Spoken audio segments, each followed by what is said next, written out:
L'enjeu, je pense, qui concerne tous les secteurs d'activité, c'est d'arriver à proposer pour une marque ou pour une entreprise une expérience utilisateur qui soit cohérente, globale et harmonisée, quels que soient les supports. Donc évidemment entre les supports digitaux entre eux, mais également entre les supports digitaux, les canaux offline et les canaux online.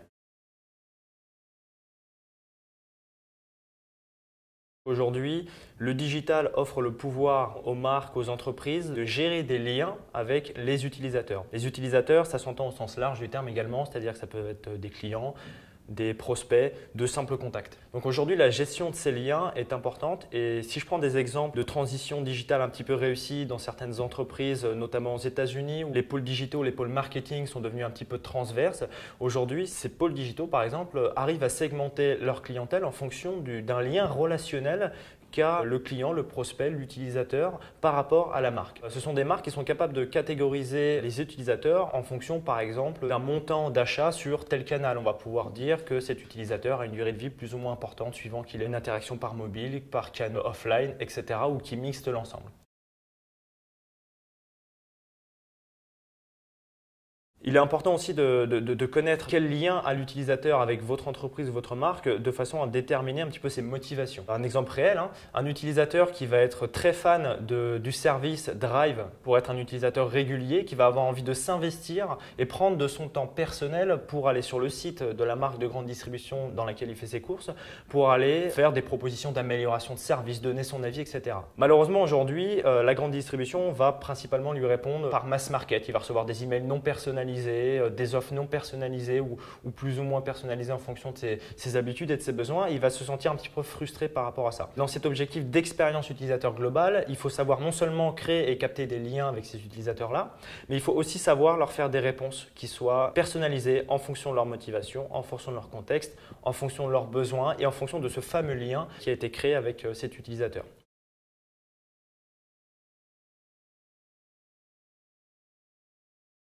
Le prestataire de service du digital doit être en mesure, que ce soit une PME ou que ce soit un grand groupe, d'orienter ses activités autour de deux domaines de compétences très complémentaires. La première étape, c'est vraiment de l'expertise en Digital Factory.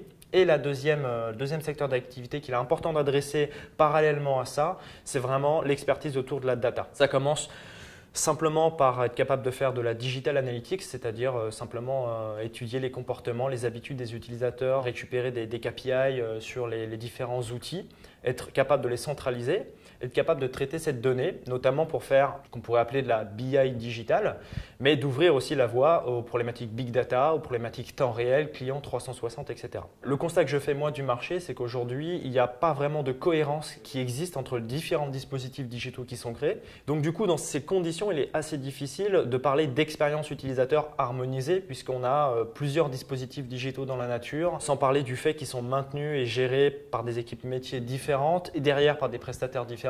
Donc du coup, je pense qu'il est nécessaire déjà sur ce premier volet digital que le prestataire soit en mesure non seulement déjà d'apporter une expertise technique pointue dans la réalisation de ces différents dispositifs et deuxièmement, capable d'apporter une vision industrialisation de tout ça au bon sens du terme, c'est-à-dire qu'il est absolument nécessaire pour une marque ou un groupe qui va gérer plusieurs dizaines de sites, voire plusieurs centaines de dispositifs digitaux différents, d'être time to market, d'être suffisamment agile. On ne peut pas passer énormément de temps à concevoir ce dispositif, à le développer, le mettre en œuvre et ensuite derrière être confronté à des problématiques de déploiement, de mise en production, de maintenance. Aujourd'hui, on doit être capable de déployer des dispositifs digitaux à une échelle internationale de manière assez industrialisée. Je pense que le premier critère de choix de son prestataire, en tout cas qui a vocation à nous accompagner de A à Z dans la digitalisation de son entreprise, c'est d'avoir des expertises vraiment très pointues en conception et mise en œuvre de dispositifs digitaux avec un background d'industrialisation.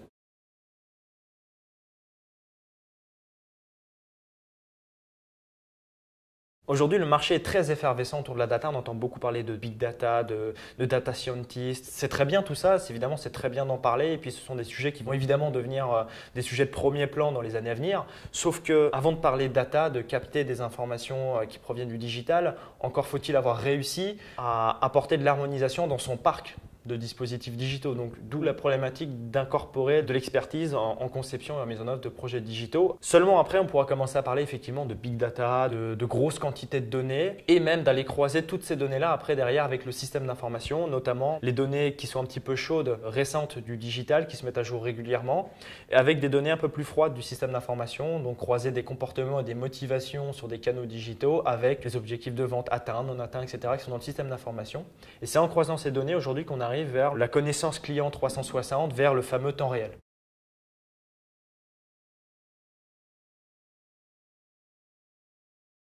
Les bons critères de choix de son prestataire sur le digital, c'est la méthodologie. Chaque client, peu importe sa taille, va avoir des problématiques et un rapport au digital qui va être différent et des objectifs atteints qui sont différents. Donc du coup, il va être important d'explorer différentes voies, de tester des choses et c'est là que le prestataire doit être aussi souple que l'exige en fait son client en termes d'agilité.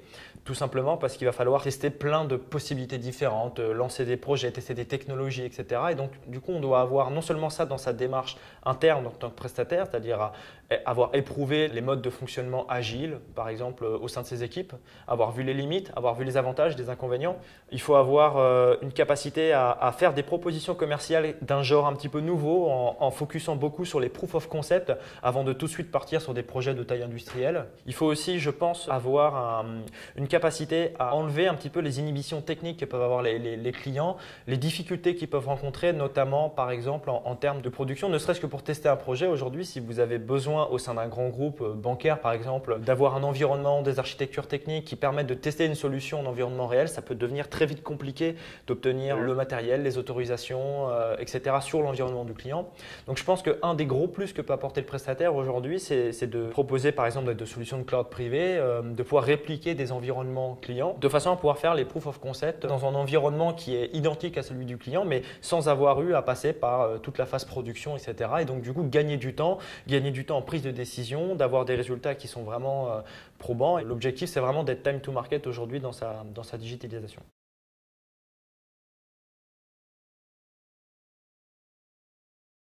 Aujourd'hui, je ne vois pas comment est-ce qu'on peut arriver à dissocier vraiment la partie digitale de la partie data. Les deux s'enrichissent mutuellement, c'est-à-dire quand vous voulez faire du retargeting, pousser des offres très personnalisées à un utilisateur, ça va forcément se faire parce que vous avez analysé son comportement, donc vous avez tiré profit de la data qui est générée par cet utilisateur, que vous l'avez croisé avec d'autres données, mais c'est aussi parce que vous avez les canaux digitaux qui le permettent de le faire et vous avez les canaux digitaux qui permettent de pousser une réponse suite à cette étude de la data. Je pense que la grosse plus-value du prestataire digital aujourd'hui, c'est d'être en mesure de proposer des offres qui vont du digital à la data, qui soient intégrées et cohérentes entre elles et qui s'enrichissent mutuellement.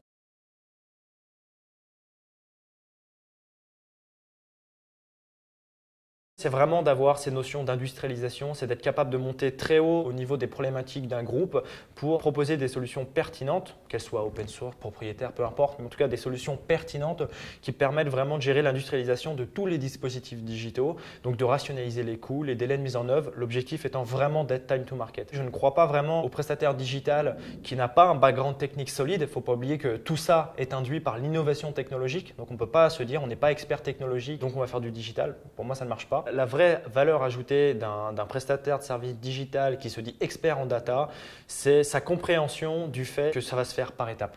C'est qu'on ne va pas parler de big data si on n'est déjà pas sur une digital analytics propre, agile, suffisamment cohérente entre les dispositifs, qu'on n'est pas capable de croiser des données digitales avec des données qui viennent du système d'information. Avant de parler vraiment de grosses problématiques de volume de données, de data, etc., il faut déjà être en mesure d'apporter de la cohérence sur l'ensemble de sa chaîne de ces dispositifs digitaux, tant d'un point de vue réalisation que d'un point de vue data.